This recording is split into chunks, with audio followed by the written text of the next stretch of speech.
On va pouvoir y aller. Bienvenue à toutes et à tous pour ce 10e circulaire. On est ensemble pendant 1 heure pour parler de réemploi solidaire en Bretagne à travers un panorama régional avec un certain nombre de chiffres et une évocation des principaux enjeux.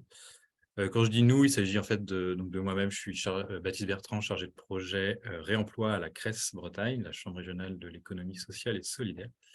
Et avec moi, il y a ma collègue Émilie Beignet, qui est chargée de mission réemploi et qui interviendra en deuxième partie. Donc, le programme, c'est dans un premier temps, on va parler, suite à une enquête qu'on a réalisée, des dynamiques du réemploi solidaire en Bretagne, donc avec quelques chiffres, avec un temps de questions-réponses à la fin. Alors, pour des raisons de temps un peu contraint, parce qu'1 heure, ça passe vite, et de praticité, nous vous invitons à poser vos questions par écrit dans la discussion, dans le chat, et nous y répondrons lors de temps dédiés. Alors, il est possible que nous n'ayons pas le temps de répondre à toutes les questions, s'il y en a beaucoup et que certaines demandent des réponses peut-être un peu longues parfois. Et dans ce cas, nous y répondrons par écrit sous forme d'une foire aux questions que nous transmettrons par la suite à tous les participants. C'est quelque chose qu'on a déjà fait lors d'autres circulaires et qui nous permet de rentrer parfois un peu plus dans le détail, parce qu'1 heure, ça passe très très vite. Et lors d'un deuxième temps, on va parler de quelques principaux enjeux de développement des activités de réemploi solidaire en Bretagne, notamment comment soutenir le réemploi solidaire, comment l'accompagner, avec éventuellement à la fin, alors ça va dépendre du temps aussi, peut-être un petit temps encore de questions-réponses. Alors tout d'abord, avant de rentrer dans le vif du sujet, une petite introduction sur le réemploi. Qu'est-ce que le réemploi? Qu'est-ce que le réemploi solidaire? Pour être sûr qu'on parle tous de la même chose. Le réemploi, il est défini en fait dans la loi comme toute opération par laquelle des substances, matières ou produits qui ne sont pas des déchets sont utilisés de nouveau pour un usage identique à celui pour lequel ils avaient été conçus. Le produit, il est donc donné par son propriétaire initial à un tiers qui va lui donner une seconde vie sans modifier son usage. Le produit en question, il n'a pas modifié son statut, il n'est à aucun moment considéré comme un déchet, ça c'est quand même une nuance extrêmement importante en termes de réglementation. Et le réemploi, c'est donc pas un mode de traitement, c'est une composante de la prévention des déchets. D'ailleurs, dans la hiérarchie des modes de traitement que vous pouvez voir en haut là, de cette image, le réemploi intervient, on voit bien, avant que le produit n'ait le statut de déchet. Et il intervient prioritairement au recyclage et aux autres modes de traitement tels que la valorisation énergétique ou l'élimination finale. Et le réemploi solidaire, en fait, c'est du réemploi qui est opéré par des structures qui s'inscrivent dans l'économie sociale et solidaire, l'ESS, de par leur statut et de par leurs valeurs, avec comme principale valeur qu'on cite souvent, ça va être des projets qui ont une utilité sociale, environnementale, qui sont réalisés au service d'un collectif et non pas dans un but personnel et individuel. Ce sont des projets et des structures qui ont une gouvernance démocratique selon le principe « une personne égale une voix » et non pas une voix en fonction du capital détenu. Ce sont des structures qui mettent en place des activités non lucratives avec le réinvestissement de la majorité des bénéfices dans l'activité. Et voilà, ça c'est les principales valeurs. Et ce sont des valeurs qui se traduisent en fait par des statuts dans la loi, d'après la loi ESS de 2014, avec comme statut historique les associations, les coopératives, les mutuelles et les fondations. Et également, depuis 2014, le statut de société commerciale de l'ESS, qui sont en fait des formes juridiques qui ne s'apparentent pas au statut SS historique, donc ça peut être des SA, des SAS par exemple, mais qui sont reconnus comme faisant partie du champ de l'ESS par un tribunal de commerce, compte tenu de l'inscription dans leur statut de critères fixés par la loi, qui reprennent notamment les grandes valeurs historiques de l'ESS. Au-delà de ces statuts et de ces valeurs, ce sont des structures et des projets qui s'approvisionnent hors achat et qui ont dans leur objet social d'autres finalités que la réduction des déchets, même si c'est souvent important. Ce sont des structures qui vont avoir comme projet des actions de solidarité, de soutien aux plus démunis, de lien social, de développement local, d'actions liées à la sensibilisation, etc. Ça, on y reviendra un peu plus après parce que ça prend une part importante des activités de ces structures. Et ce sont également des ambitions partagées autour de la préservation des ressources, avec des structures qui vont proposer une économie circulaire de proximité, très liée au territoire et aux acteurs locaux, qui vont impulser une dynamique collective pour répondre aux besoins du territoire dans lequel ils s'inscrivent, qui vont s'engager pour proposer des emplois de qualité et accompagner les parcours des personnes, notamment via l'insertion, mais pas que, qui vont accompagner les citoyens et les citoyennes à consommer autrement et qui vont proposer une politique de prix accessible. Alors, quelques images et quelques exemples pour rendre ça un peu plus concret avant de rentrer dans les chiffres. On a par exemple un certain nombre d'acteurs textiles qui pour certains sont là depuis longtemps. Là, à l'image, c'est l'exemple d'Artex qui est présent dans les Côtes-d'Armor autour de Saint-Brieuc, qui va collecter un certain nombre de tonnes de textiles, qui vont les trier et revendre une partie dans des boutiques dédiées. Donc là, vous avez l'exemple de la boutique Fripe & Co dans le centre de Saint-Brieuc. Donc voilà, ce sont des acteurs relativement historiques avec un certain nombre d'acteurs qui sont bien connus en Bretagne, par exemple Le Relais, Retritex ou encore Habit 29. On a également un certain nombre de recycleries généralistes qui sont maintenant parmi les plus connus des acteurs du réemploi ESS. Là, vous avez l'exemple du Bon Débarras à Retier. Et également de plus en plus de recycleries spécialisées. Spécialisées, c'est-à-dire qui vont travailler le réemploi d'un seul flux. Là, par exemple, on a Tijouet, donc spécialisé dans les jouets, comme son nom l'indique, dans le Nord Finistère, à Landerneau.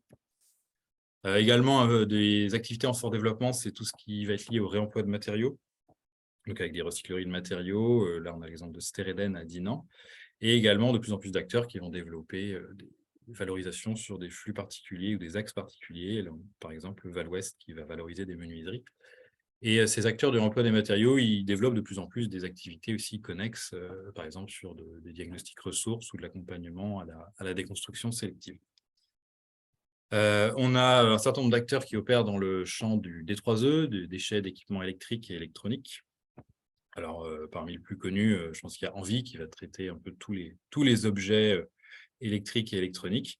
Et on a également un certain nombre d'acteurs qui vont s'occuper uniquement du matériel informatique. Et un certain nombre d'entre eux sont fédérés au sein du réseau Ordi Grand Ouest, qui a vocation à collecter et réemployer du matériel informatique, mais aussi proposer des actions, notamment de formation et d'accompagnement, d'aide au public en situation de précarité ou de fracture numérique. Et enfin, deux derniers petits exemples pour montrer la diversité des acteurs du réemploi ESS. Les acteurs du réemploi de vélos, qui, pareil, sont présents depuis un certain temps maintenant, un peu partout en Bretagne. Donc, pas que la petite reine à Rennes, mais un peu partout en Bretagne. Et sur un flux là, beaucoup plus récent en termes de réemploi, on a l'entreprise Tico Antique qui commence à développer donc, le réemploi de matériel de puériculture, donc pour le coup, extrêmement spécialisé pour le moment. Voilà, donc là, on va rentrer dans la première séquence donc, sur les dynamiques du réemploi solidaire en Bretagne. Alors, dans le cadre du programme d'action ESS et économie circulaire qui est animé par la CRES depuis 2017, on réalise un travail en fait, d'observation des activités et des acteurs du réemploi et même de l'économie circulaire en ESS en général. Il y a une nouvelle enquête qui a été réalisée à ce sujet au printemps 2023, ce qui nous a permis de dresser un panorama des acteurs du réemploi social et solidaire, qui est en cours de réalisation, qui sera l'objet d'un rapport qu'on diffusera là, courant juin, voilà, au début de l'été, ainsi qu'une cartographie qui est réalisée en partenariat avec l'Observatoire de l'environnement en Bretagne, qui sera mise à jour dans le courant de la semaine. Donc là, on va présenter quelques grands chiffres, grandes moyennes de ce panorama. Alors, à travers l'enquête qui a été réalisée ce printemps, on a recensé 119 structures de réemploi solidaire pour 176 sites, parce qu'il y a certaines structures qui disposent de plusieurs sites. Comme en 2021, de l'enquête précédente, on observe un fort développement du secteur en nombre d'acteurs, qu'ils soient généralistes ou spécialistes. Ainsi, le nombre d'acteurs de réemploi SS il a augmenté en 2 ans de 18%, et on a recensé pas moins de 11 projets.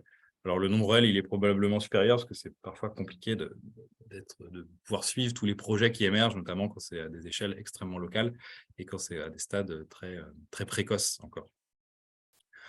Ces structures de réemploi ESS, elles sont majoritairement généralistes, c'est-à-dire qu'elles vont traiter tout type de flux, comme les plus connues sont les recycleries. Il y en a 70 donc, en 2022, et les structures spécialisées ou monoflux, elles se développent fortement, et elles sont au nombre de 49 désormais, tout en couvrant toujours plus de flux. Donc, on a vu précédemment, par exemple, des acteurs historiques qui font faire du textile, du vélo, qui sont les flux les plus représentés, mais on a aussi parmi ce qu'on n'a pas vu en image, des acteurs spécialisés dans les articles de sport et loisirs, par exemple, dans les livres ou encore dans le matériel médical. Alors, ces structures, elles vont bien sûr permettre de remployer une certaine quantité d'objets. Ainsi, il y avait 9 869 tonnes de matières et d'objets qui ont été remployés en 2022 par 43 structures, soit 36% des structures ESS bretonnes de remploi qui ont pu fournir ces données. Avec une extrapolation sur les 119 structures recensées, le chiffre serait d'environ 27 000 tonnes réemployées. Alors, ça reste bien sûr approximatif, et c'est une extrapolation. Au-delà du réemploi, ces structures, elles sont également pourvoyeuses d'emplois. Ainsi, on a compté en 2022 821 équivalents temps plein salariés, dont 390 équivalents temps plein CDI et 335 équivalents temps plein compagnons, donc qui sont principalement dans les communautés Emmaüs. Sachant qu'à ce niveau-là, on a les réponses de 66 structures. Et enfin, elles sont également pourvoyeuses d'engagement et de lien social. Ainsi, on estime, d'après les données récoltées, environ 4 800 personnes bénévoles qui participent à des activités de réemploi solidaire, ce qui montre la forte mobilisation citoyenne autour de ces projets.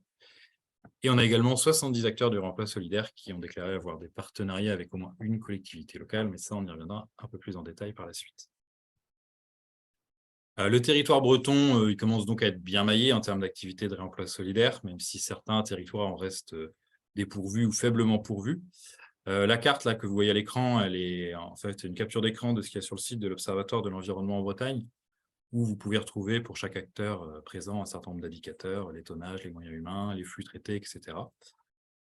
Ce qu'on y voit, c'est qu'en fait, par rapport à 2021, la croissance et le maillage progressif des petites villes et des espaces ruraux, il se poursuit petit à petit. Et on assiste en parallèle à un double mouvement. D'une part, le développement d'activités, d'un certain nombre de projets dans les espaces, on va dire, périurbains, en périphérie des principales agglomérations.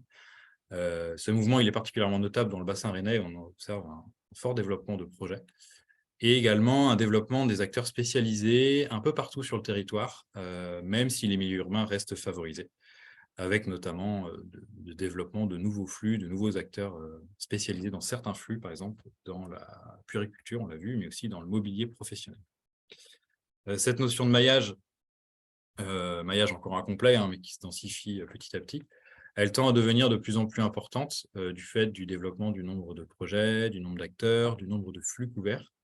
Et dans ce cadre-là, les collectivités peuvent avoir un rôle à jouer en tant qu'animateurs, en tant qu'accompagnateurs, pour que ces projets soient adaptés au territoire, soient adaptés aux besoins du territoire et pour trouver de la complémentarité et du dialogue entre les projets et entre les acteurs. En termes de statut juridique, la majorité des acteurs ESS du réemploi en Bretagne sont des associations employeuses. On va trouver également un certain nombre d'associations bénévoles, soit sur des activités qui démarrent et qui donc n'ont pas encore pu développer une activité économique suffisante pour salariés, ou alors des activités qui sont sur des volets volontairement bénévoles. On pense par exemple à un certain nombre d'ateliers vélo, certaines associations de réemploi de matériel informatique, par exemple. Globalement, depuis 2 ans, on observe une forte croissance du statut associatif qui est privilégié donc, par ces acteurs. On trouve également donc, des organismes d'accueil communautaire d'activités solidaires, qui sont les statuts des communautés Emmaüs, qui sont des acteurs historiques du réemploi solidaire en Bretagne, qui sont nombre de 7. Et également quelques sociétés, notamment des sociétés coopératives, SCOP et SIC, et donc des sociétés commerciales de l'ESS, à savoir que ces sociétés, ce sont majoritairement des structures d'insertion par activité économique. Et enfin, on retrouve en l'occurrence 2 recycleries qui sont gérées par des EPCI via un dispositif de chantier d'insertion. Et justement, en termes de structuration sociale, il faut noter que, contrairement à certaines idées reçues, les structures d'insertion par l'activité économique, donc chantier et entreprises d'insertion, ils ne sont pas majoritaires dans le réemploi solidaire en Bretagne, même si ces acteurs en sont des acteurs historiques qui sont présents pour la plupart depuis longtemps. Ainsi, les structures d'insertion représentent 29 structures sur les 119 recensées au total. Et il faut quand même noter que parmi ces structures d'insertion, il y a les 2 tiers qui sont des acteurs spécialisés, donc qui occupent une place importante dans le traitement de flux spécialisés. En termes de panel d'activités, les acteurs du réemploi solidaire, ils vont partager 3 grands types d'activités. Premièrement, la collecte, qui peut se faire de différentes manières, avec dans l'ordre croissant de prépondérance selon l'enquête. Tout d'abord, la collecte en apport volontaire, qui est la plus fréquente et de loin, donc qui va se faire directement sur le site de réemploi sur des plages horaires précises. Ensuite, viennent les collectes en déchetterie, via généralement des caissons de réemploi qui vont nécessiter aux acteurs de conventionner avec la collectivité gestionnaire. Ensuite, on a les collectes à domicile, généralement sur rendez-vous, à savoir que certains acteurs font payer la prestation, d'autres le font à titre gratuit, ça dépend des modèles et des organisations de chacun. On a la collecte auprès des professionnels qui se développe petit à petit, mais qui reste encore relativement peu courante, à part dans le cas de certains flux où c'est plus présent. Et on a les collectes en conteneurs auprès de partenaires qui vont là concerner des flux très particuliers, notamment les textiles. Deuxième principale fonction partagée, c'est la valorisation qui va comporter différents process, le tri, le nettoyage, la réparation, le reconditionnement, voire le relooking. Ces différents process ils peuvent être très variables selon les flux, selon les acteurs, selon les compétences dont les acteurs disposent, selon aussi les possibilités techniques et temporelles, parce que les gisements traités sont extrêmement importants. Donc parfois, il est compliqué de bien valoriser ce qui va être collecté, malheureusement. Et enfin, troisième principale fonction partagée, c'est la vente à bas prix, qui se fait quasi obligatoirement dans une boutique dédiée et qui commence à se développer sur Internet. Voilà, forcément, depuis 2020, on voit se développer ce segment de vente. Au-delà de ces trois activités qu'on considère comme socle, en tout cas pour le modèle économique, les structures de réemploi solidaire sont aussi des espaces de rencontre, de mobilisation citoyenne et des supports à de nombreuses autres activités. Elles vont proposer, par exemple, pour les activités les plus courantes, des actions de sensibilisation à la prévention des déchets, d'éducation à l'environnement, des ateliers do it yourself, des ateliers de bricolage, de réparation, donc que nous, on va considérer comme des actions de sensibilisation au sens large. Mais elles vont également proposer d'autres types d'activités moins liées directement à l'activité de réemploi. Par exemple, la mise à disposition de matériel, la vente ou la mise à disposition de pièces détachées, des actions de solidarité, notamment par exemple de l'aide à l'ameublement ou des formations à l'informatique.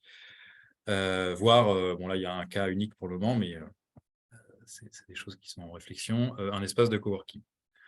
On observe globalement en 2 ans un fort développement de ces activités, qu'on va dire annexes par rapport au modèle économique principal. Ce qui montre bien que les acteurs du remploi solidaire, ils n'ont pas uniquement vocation à gérer et à diminuer la quantité de déchets, mais qu'ils ont des objets et des projets beaucoup plus larges et qui participent fortement par leurs activités, par la mobilisation citoyenne ou encore par leur rôle social et environnemental aux dynamiques des territoires. En parlant de territoire, justement, en termes de partenariat avec les collectivités, on a recensé 70 structures qui ont conventionné avec au moins une collectivité, un certain nombre d'entre elles ayant conventionné avec plusieurs collectivités. On va retrouver dans la très grande majorité des cas un conventionnement qui va concerner la collecte en déchetterie. Et on observe globalement une forte augmentation des partenariats avec les collectivités entre 2020 et 2022, ce qui est plutôt encourageant parce que ça montre bien que du côté des collectivités, on a compris l'intérêt, le besoin d'accompagner aussi les acteurs du remploi solidaire. On peut le voir notamment à travers les subventions de fonctionnement ou la mise à disposition de locaux qui progressent, même si cela reste encore minoritaire par rapport à d'autres modes de conventionnement et par rapport au nombre total d'acteurs du remploi solidaire. À noter quand même le faible nombre de conventionnements et d'aides liées à des actions de sensibilisation, alors qu'il s'agit d'un axe essentiel pour la réduction des déchets sur le territoire et qui est de plus en plus au cœur de l'objet social et du projet des acteurs du réemploi. Alors, on va donner également quelques données d'exploitation sans rentrer dans le détail, ça va être des grandes moyennes, le détail sera présent plus dans le rapport qu'on publiera dans quelques semaines et sur la cartographie de l'EEB, si vous voulez rentrer dans le détail par acteur. Donc, quelques moyennes, avec forcément parfois des écarts extrêmement importants selon les structures, les modèles, etc. En termes de surface moyenne, les activités de réemploi demandent des surfaces importantes parce que ce sont des activités qui vont brasser des quantités importantes d'objets qui peuvent aller de quelques dizaines pour les plus petits acteurs à plusieurs centaines, voire milliers de tonnes pour quelques-uns, avec parfois des objets et des matières qui vont être vite volumineux. Je pense par exemple aux meubles ou aux D3E, ou même au textile. Quand on commence à collecter quelques centaines ou milliers de tonnes, ça commence à représenter des volumes importants. Donc, on a également, je ne rentre pas plus dans le détail parce que ce sera un peu plus abordé lors de la deuxième partie. On a également, en termes de chiffre d'affaires, On a calculé un chiffre d'affaires moyen de 310 429 €, mais chiffre d'affaires qui est extrêmement variable de par la diversité des tailles, des structurations. On va avoir des tout petits acteurs à une échelle très locale qui vont avoir, par exemple, un chiffre d'affaires autour de 25 000 € et des acteurs beaucoup plus importants à une échelle régionale avec des modes de fonctionnement industriels qui, là, vont être sur des chiffres d'affaires de l'ordre de 2 millions d'euros. À noter que ce chiffre d'affaires, il repose quasi uniquement, pour la très grande majorité des structures, sur la vente des objets collectés et valorisés. Donc, c'est vraiment un élément important des modèles économiques, tout ce qui est lié à la vente. Et on a, troisième indicateur qu'on a sélectionné là, les paniers de vente, avec des paniers moyens et médians qui sont globalement peu élevés par rapport à d'autres activités de vente, avec, là encore, des différences marquées, hein, si on s'écarte de la moyenne, des différences marquées selon les flux et selon les spécialités. Par exemple, on aura des paniers moyens élevés pour les D3E ou pour l'informatique, et des paniers peu élevés pour les jouets ou pour un certain nombre de structures généralistes.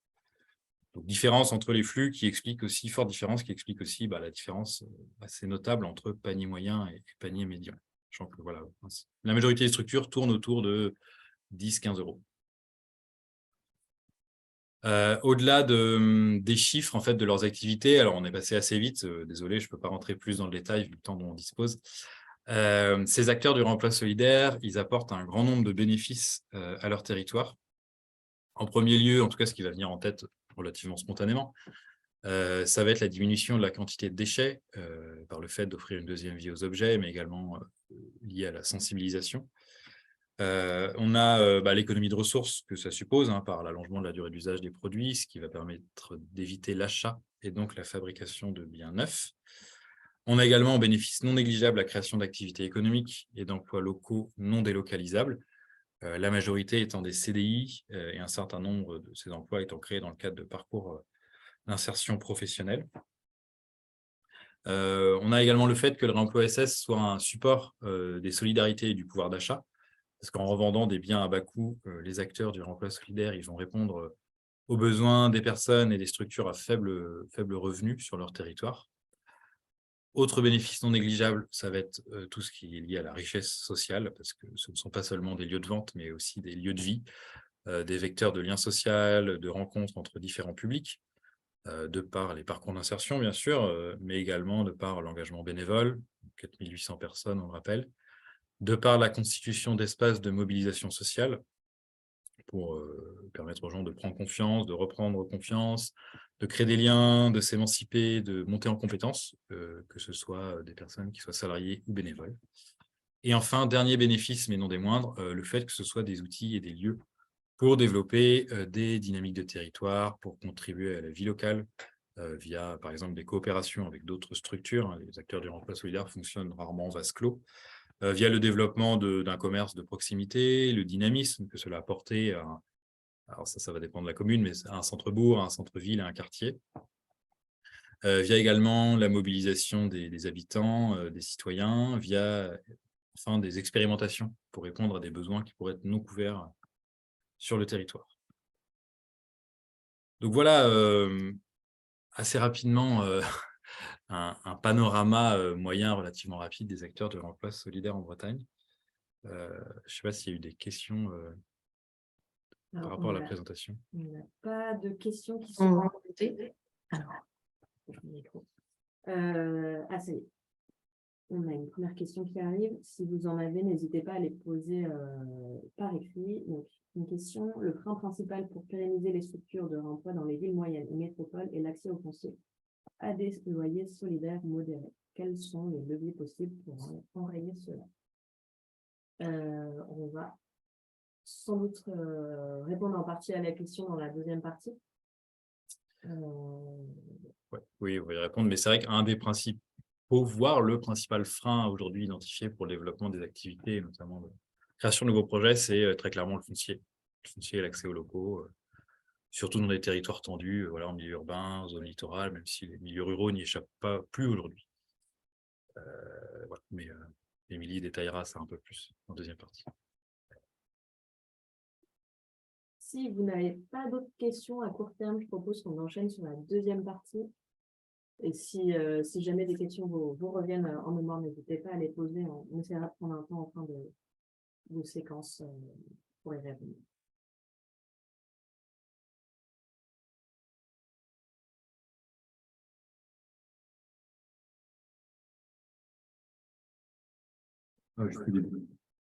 Alors, il y a de l'écho. Je coupe. Est-ce que c'est mieux? C'est mieux. Donc, c'est la deuxième partie. Tout simplement, on va revenir sur, en complément du panorama chiffré présenté par Baptiste, on va revenir sur des enjeux de développement et aussi des modalités de soutien possibles de la part des collectivités, puisqu'on est bien dans notre outil circulaire sur l'intention de cibler principalement les collectivités. Donc, vous êtes les principaux participants du webinaire. Donc, on va s'attarder là-dessus dans la deuxième partie. Baptiste, je te laisse présenter cette slide et puis je prendrai le relais pour la suite. Oui, cette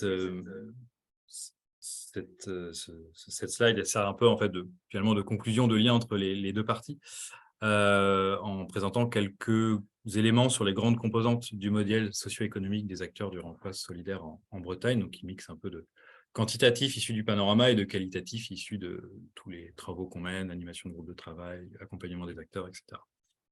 Donc, ce qui va définir en fait le modèle socio-économique des acteurs du remploi solidaire en Bretagne, ça va être dans un premier temps la spécialisation ou non de l'activité de réemploi. Donc, si les acteurs sont multiflux ou monoflux, ça ne suppose pas la même chose, hein, ça va avoir des impacts sur le mode d'organisation, sur la valorisation qui va être plus ou moins poussée, parce qu'on va disposer de plus ou moins de temps et de compétences pour mener à bien cette valorisation. Des impacts également sur le territoire couvert. Donc, on va avoir un certain nombre de différences, mais aussi et surtout des complémentarités entre ces acteurs généralistes et ces acteurs plus spécialistes, qui, ce qu'on observe en tout cas aujourd'hui, qui travaillent généralement bien ensemble pour se répartir les flux et les valoriser au mieux. Et plus on voit des acteurs se spécialiser sur des flux spécifiques, plus on voit les acteurs généralistes vouloir aussi travailler avec eux pour mieux valoriser ces flux-là. Deuxième élément de singularité, ça va être la structuration sociale. Est-ce que l'acteur va être un acteur de l'insertion ou pas? Ça va impacter les modèles économiques, le nombre moyen de salariés, qui est globalement en moyenne plus élevé chez les acteurs de l'insertion.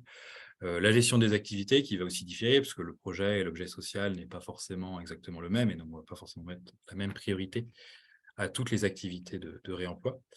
Voilà, avec ce qu'on observe quand même, c'est des acteurs de l'insertion qui sont, en tout cas qui ont été, qui sont encore aujourd'hui précurseurs sur le développement de certains flux et la valorisation de certains flux. On a également un élément non négligeable, tout ce qui va être lié au bénévolat, au modèle associatif, qui va avoir un impact et une importance assez forte. Impact parce que sans le bénévolat, un nombre d'activités de réemploi solidaire n'existerait pas, parce que ça demande des moyens humains extrêmement importants. Et ces projets, sans le bénévolat, n'auraient peut-être pas une coloration humaine et citoyenne aussi importante. Et impact également en termes d'organisation, parce que ça suppose une gouvernance collective, une gestion particulière qui n'est pas neutre et qui nécessite certains modes et certaines fonctionnalités d'organisation.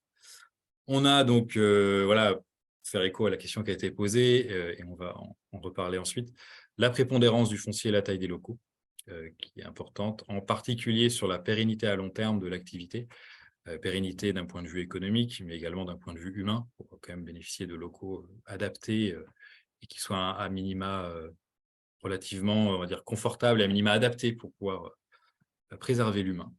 C'est important aussi, vraiment essentiel. On a également un élément de singularité assez fort, c'est l'importance des dons, parce que toutes ces structures de remploi solidaire, elles fonctionnent hors achat. Tout ce qui est réemploi, tout ce qui est revente, c'est des choses qu'elles ont collectées, que les gens leur ont données. Hors achat, tout en étant très peu sélectifs. C'est aussi une de leurs particularités par rapport à des acteurs du réemploi hors ESS, plus lucratifs, qui vont sélectionner des flux plus faciles, qui sont économiquement plus rentables. Et donc, c'est une importance également en termes de quantité, parce que globalement, les acteurs du remploi solidaire, ils ne manquent pas d'apport, et ils sont même, pour un certain nombre, aujourd'hui submergés par les gisements, donc ce qui peut aussi poser souci en termes de locaux, de moyens humains et de valorisation en fait, de ces flux. D'où le soutien essentiel, en fait, en tout cas à minima important des collectivités, parce que les activités de réemploi solidaire, si elles veulent rester d'utilité sociale et d'intérêt général, elles sont par essence non rentables parce que les prix de vente sont trop bas.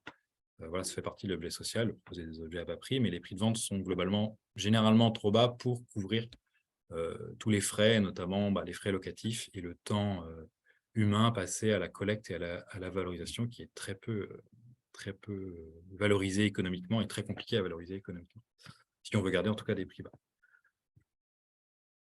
Et ce qu'on peut remarquer par rapport à ce soutien, c'est que globalement, les acteurs du remploi solidaire, ils ont plus de facilité à développer leurs activités, en tout cas dans de bonnes conditions, sereinement, lorsqu'ils sont aidés et accompagnés par leur collectivité, par exemple sur la question des locaux, l'accession aux locaux ou des aides au fonctionnement global. On a également, en élément de singularité, des différences de taille relativement importantes. On va aller de l'acteur, on va dire, artisanal, très local, qui va, avec quelques bénévoles, qui va avoir une échelle d'action qui va être restreinte à l'échelle communale, voire peut-être un peu plus, à des acteurs qui sont des acteurs industriels très spécialisés, d'ampleur régionale, voire un peu plus, qui vont traiter des milliers de tonnes et qui vont être en lien avec des filières de recyclage, par exemple. Donc voilà, on a des variétés de taille extrêmement importantes, ce qui fait que c'est compliqué d'avoir des moyennes représentatives de l'ensemble, parce qu'on a vraiment des choses très différentes. Des éléments très différents globalement, ce qui fait que il n'existe pas vraiment de modèle type, de modèle économique type pour les acteurs du réemploi. Chaque acteur va composer avec tous ces éléments, même avec d'autres, parce que là, on vous présente les principaux, mais il y en a bien d'autres qui vont rentrer en jeu. Et chaque acteur va porter son projet avec son histoire, avec son territoire, les spécificités de son territoire, avec ses acteurs. Et c'est cette diversité, en fait, qui fait aussi la force du réemploi solidaire. Et ce qui fait que les acteurs arrivent à aussi bien travailler ensemble et à pouvoir être plus en complémentarité qu'en concurrence. Hop, on redonne la main. Si. Alors, donc Baptiste là vous a brossé un peu un portrait général, une synthèse des différentes composantes du modèle économique. Finalement, on voit bien qu'il y a autant de modèles que de structures, selon le territoire, le projet associatif, etc. Mais on vous propose quand même de faire un focus sur les deux principaux postes de dépenses des structures de réemploi solidaire. Donc, en premier lieu, les salaires, parce qu'on l'a vu, on est sur des activités qui nécessitent des moyens humains importants pour tout ce qui va être collecte, tri, valorisation. Et là-dessus, on peut distinguer deux grands modèles socio-économiques finalement assez différents. Les structures d'insertion qui représentent à peu près le quart des structures bretonnes, comme on l'a vu, qui bénéficient d'aide au poste par l'État, qui s'appuie sur des personnes en CDI, par exemple les encadrants techniques, mais aussi des personnes donc en insertion. Et pour les structures d'insertion, l'autofinancement, il est limité juridiquement. Et d'un autre côté, on a les associations dites d'emploi pérenne, dont l'autofinancement est plus important, qui bénéficient de la mobilisation de nombreux bénévoles. On l'a vu, on est quasiment à 5000 personnes mobilisées en Bretagne en tant que bénévoles sur ces projets de réemploi solidaire. Et qui finalement, y compris au bout de quelques années, sont rarement complètement à l'équilibre, comme l'a déjà mentionné Baptiste, aussi, qui ont besoin de soutien, d'appui sur des investissements, de soutien au fonctionnement, aussi pour pouvoir faire perdurer leur objet social, la politique de prix accessible, le fait aussi de traiter des objets, des matières peu rentables, voire déficitaires. Voilà, globalement, un petit peu sur les moyens humains. Donc, c'est vraiment dans l'analyse des projets, des éléments à avoir en tête. On est vraiment sur des modèles socio-économiques très différents. Et puis, le deuxième poste de dépense, c'est le foncier. On l'a vu, l'impact sur le budget va être assez différent, assez variable, selon le territoire, zone urbaine ou rurale, évidemment.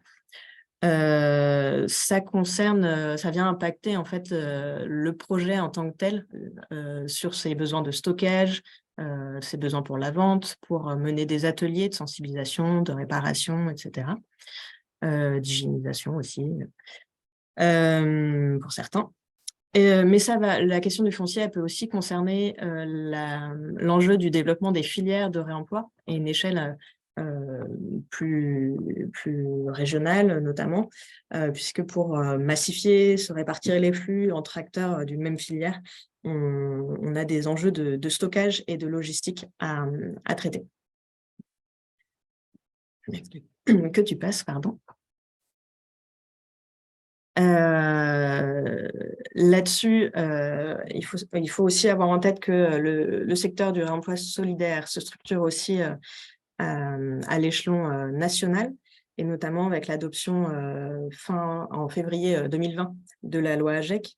Les acteurs ESS sont encouragés à conventionner avec des éco-organismes et ils peuvent prétendre aux fonds réemploi qui sont dédiés aux acteurs ESS. Là-dessus, il faut bien avoir en tête que ces fonds réemploi concernent uniquement des aides au fonctionnement et non pas, il n'y a pas d'aide aux investissements aujourd'hui, ni d'aide sur les études de préfiguration, de faisabilité, etc. Et à ce stade, on a dénombré 30 structures bretonnes qui sont conventionnées avec des éco-organismes.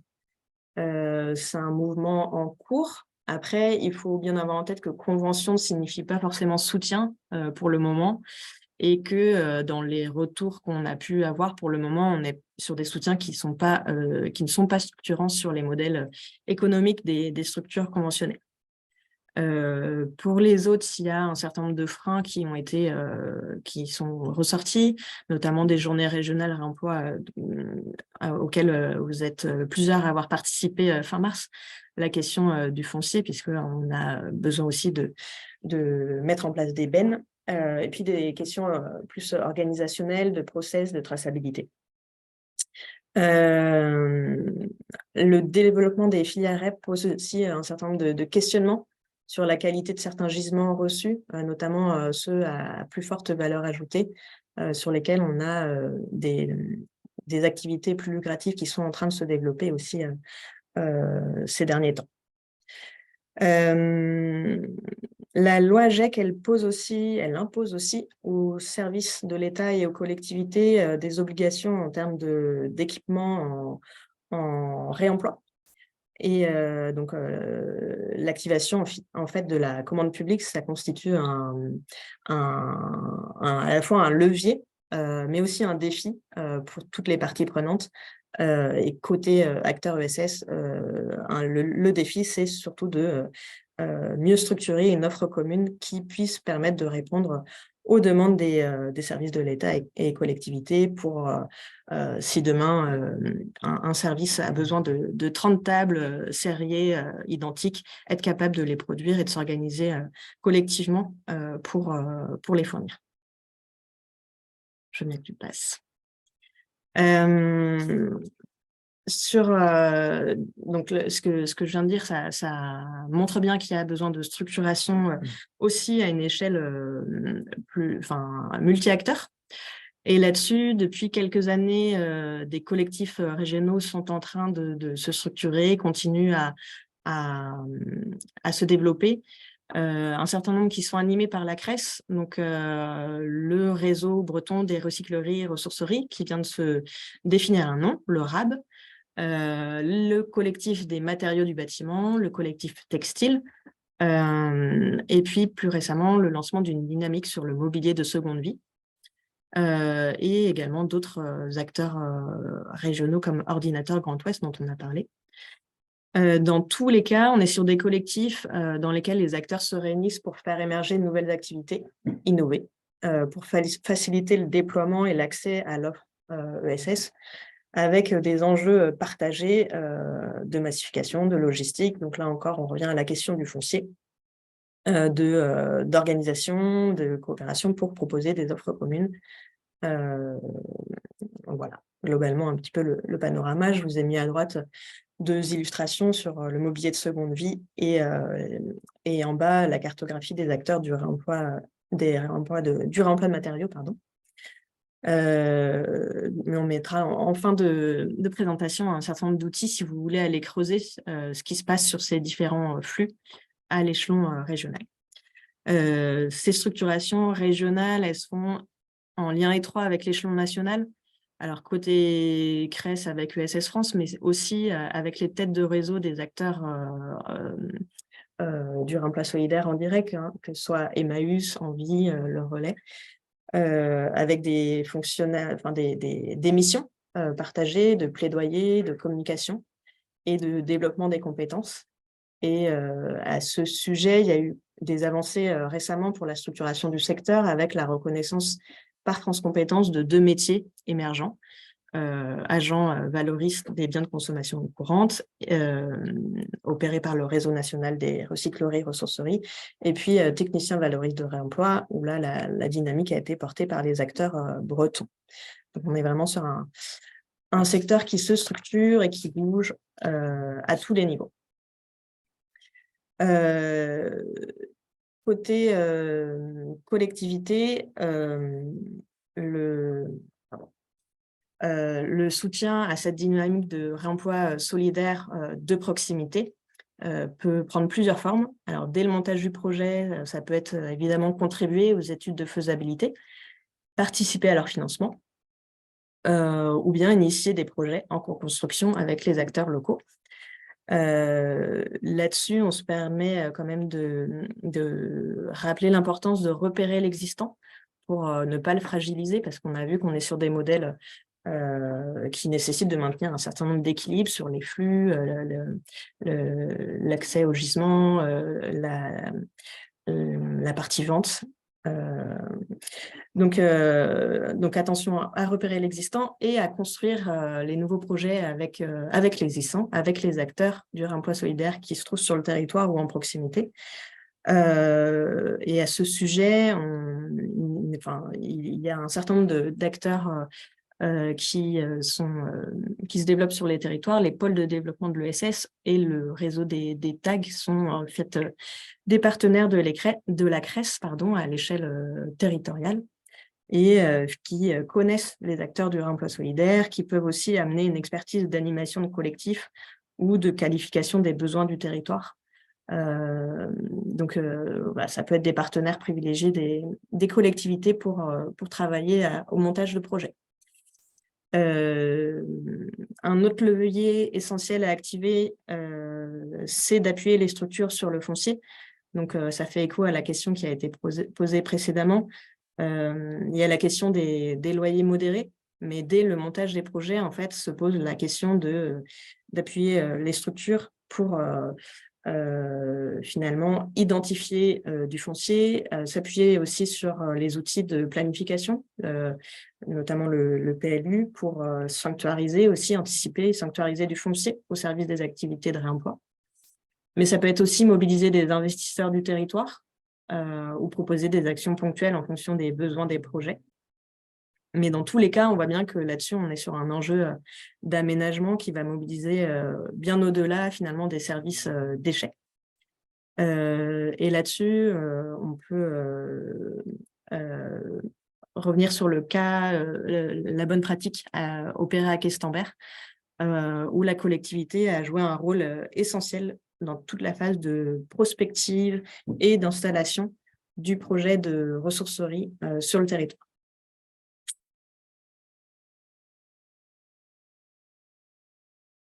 Merci.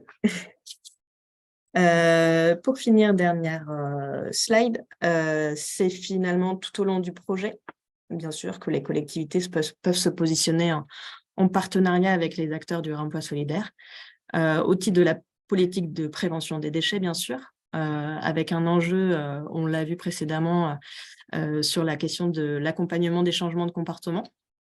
Ça peut être aussi au titre du développement économique, avec la création d'emplois, d'activités, et puis au titre de l'action sociale, ce qui fait dire que il y a un certain nombre en fait, de collectivités qui font le choix de passer par un barème à la tonne de déchets évités pour soutenir les structures, ce qui est effectivement essentiel pour un certain nombre de structures aujourd'hui. Mais les retours d'expérience qu'on peut en avoir nous montrent des limites en fait, à ce fonctionnement-là, puisqu'on est sur des aides qui vont dépendre des flux traités essentiellement en déchetterie, alors que finalement, on observe que la plupart des acteurs s'appuient majoritairement sur les apports volontaires, et puis ça ne va couvrir que la collecte, pas l'ensemble des activités menées par les structures en dehors de cette fonction de gestion des déchets. Et donc là-dessus, on a repéré quelques bonnes pratiques, si on peut le dire comme ça, pour inspiration, le Vitré Communauté qui accorde un soutien de fonctionnement global pour services rendus finalement, et puis des subventions fléchées sur la sensibilisation en complément des soutiens à la tonne, donc là c'est Applo, Banalec, Lesconil, ou des loyers modérés comme on en a déjà parlé. Pour terminer, les autres modalités de soutien peuvent évidemment être passées par des aides aux investissements pour la réhabilitation de locaux, les véhicules, le développement des achats socialement et économiquement responsables pour soutenir finalement la demande. Mais au-delà d'un soutien financier direct aux structures, un rôle clé des collectivités locales peut passer par l'animation locale, pour développer l'interconnaissance, développer des coopérations, des offres communes. Et là-dessus, je citerai l'exemple de Rennes Métropole où, lors de collectifs d'échanges entre acteurs du réemploi solidaire et Rennes Métropole, des réflexions se sont engagées sur des espaces partagés, et de là est né un projet de plateforme mutualisée qui devrait ouvrir à la rentrée, là, en septembre-octobre. Sur ce volet-là, je rappelle la possibilité de s'appuyer sur les pôles ESS. Ça a été fait notamment en Centre-Bretagne, où des partenariats se sont liés entre pôle ESS et Spectrum. Et puis, sur ce volet-là, pourquoi pas finalement aller appuyer les acteurs du réemploi solidaire dans leurs échanges avec les éco-organismes, y aller en tripartite, échanger en tripartite, voire conventionner en tripartite avec les éco-organismes. Pour aller plus loin, on vous a sélectionné quelques outils qui ont été développés par la CRES et en partenariat. Par exemple, la cartographie des acteurs du réemploi, que vous allez retrouver sur le site de l'OEB. Et au-delà de ces outils, boîte à outils, panorama, on vous rappelle les dispositifs en cours côté région Bretagne, donc le dispositif initiative circulaire, et puis l'appel à projet pour l'évolution des déchetteries vers des outils de réemploi en partenariat étroit avec les acteurs du réemploi solidaire sur les territoires. Et enfin, on vous a mis un lien vers les contacts des pôles ESS et des tags si vous voulez creuser cette modalité-là de travail. Merci à toutes et tous. On a le temps pour quelques questions, si jamais vous en avez. Je n'en vois pas arriver sur le chat, mais on peut vous laisser quelques minutes si vous en avez. On a essayé d'être le plus synthétique possible. Forcément, il y aura plus d'éléments dans le panorama à venir qui va être diffusé dans les semaines prochaines. Alors, oui, il y a une question qui arrive. Est-ce que les heures de bénévolat peuvent être valorisées dans les chiffres clés de l'ESS ? Alors, je vais me permettre de répondre à cette question-là, parce que oui, c'est possible. Heures de bénévolat sous forme d'équivalent, équivalent temps plein, en fait, au final. C'est comme ça que nous, on essaie de le valoriser. On a essayé de valoriser ça il y a 2 ans, lors de notre enquête il y a 2 ans. Et finalement, on s'est rendu compte qu'il y avait des acteurs qui comptaient en heures équivalent temps plein, d'autres en nombre de bénévoles. Donc, on avait pour le bénévolat, c'était compliqué de se rendre compte de ça représentait, parce qu'on avait 2 indicateurs différents. Et donc là, on a préféré parler en nombre un peu brut de bénévoles. Mais c'est vrai qu'idéalement, il faudrait parler en heures de bénévolat ou en équivalent temps plein pour se rendre compte de tout ce que ça représente en termes de moyens humains. Idéalement, alors on sait que de plus en plus d'acteurs parlent justement en nombre d'heures, en nombre d'équivalent temps plein, mais c'est encore trop partiel pour qu'on puisse en faire un indicateur. Mais c'est en cours de développement. On essaie de travailler à justement accompagner les acteurs sur comment matérialiser ça sous cette forme-là de bénévoles. Mais effectivement, c'est essentiel de le valoriser dans les chiffres clés, parce que c'est un élément prépondérant des acteurs du emploi social et solidaire.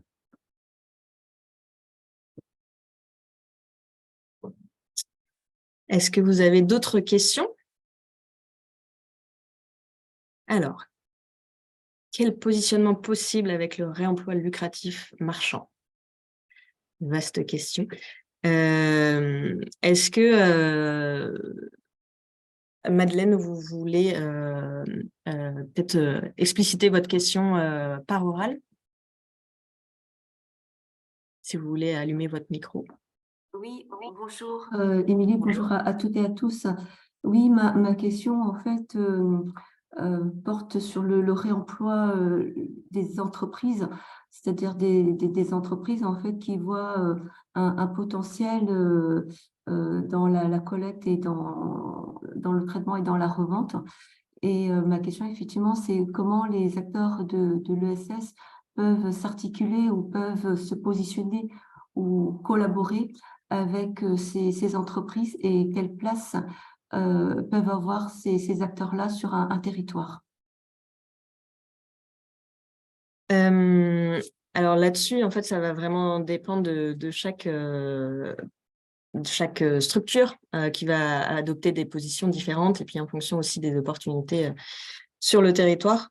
Mais il n'y a pas tout va dépendre. On va voir dans les mois, les années à venir aussi comment ça va évoluer. C'est vrai que la montée en puissance du lucratif s'observe sur un certain nombre de flux. Donc, la question, c'est comment on se positionne, pourquoi pas en partenaire pour répondre en commun à des besoins, pourquoi pas. Voilà, tout est inventé. Et après, il y a certains flux sur lesquels il y a déjà en fait des ponts qui sont créés. Je pense par exemple sur les matériaux du BTP. Où il y a déjà en fait des collaborations qui sont montées, expérimentées. Voilà. Sur d'autres flux, ça reste à construire et le contexte est vraiment en train d'évoluer en ce moment avec le développement des filières REP. Donc voilà, on n'a pas de retour d'expérience complet. Je te laisse compléter. Ouais, je vais compléter pour dire que ce qui ressort chez un certain nombre d'acteurs du remploi solidaire, c'est plutôt la question inverse, c'est comment ces acteurs lucratifs qui arrivent, enfin du remploi lucratif marchand, qui arrivent, se positionnent par rapport à nous qui existons déjà, qui avons nos modèles parfois à l'équilibre, mais qui sont parfois un peu fragiles, enfin, voilà, qui dépendent aussi beaucoup des gisements, de ce que les gens vont venir acheter. Donc c'est plutôt la question qui est posée, souvent c'est plutôt l'inverse, c'est comment ils se positionnent par rapport à nous, est-ce qu'ils font attention à nous, est-ce qu'ils sont là juste dans un cadre concurrentiel ou pas. Donc c'est plutôt ça la question, c'est finalement comment ces acteurs-là prennent en compte les acteurs du réemploi existant, dont les acteurs de l'ESS, il n'y a pas que, il y en a d'autres, déjà des acteurs du réemploi marchand depuis longtemps. Mais voilà, comment ils font ça voilà. Globalement, les acteurs ont l'impression que ces acteurs-là du lucratif aujourd'hui ne prennent pas forcément attention à ce qui existe déjà.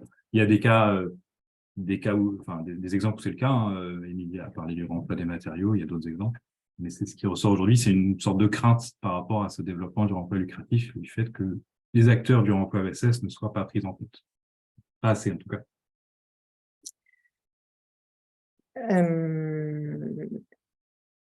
Sur la question de la foncière solidaire, il y a des discussions en cours au niveau sur un périmètre qui n'est pas restreint au réemploi solidaire, mais sur tous les projets d'économie sociale et solidaire. Donc voilà, les échanges sont en cours aussi pour diagnostiquer les besoins, les possibilités, mais rien de concret pour le moment, pas d'outillage de ce côté-là pour le moment à mobiliser.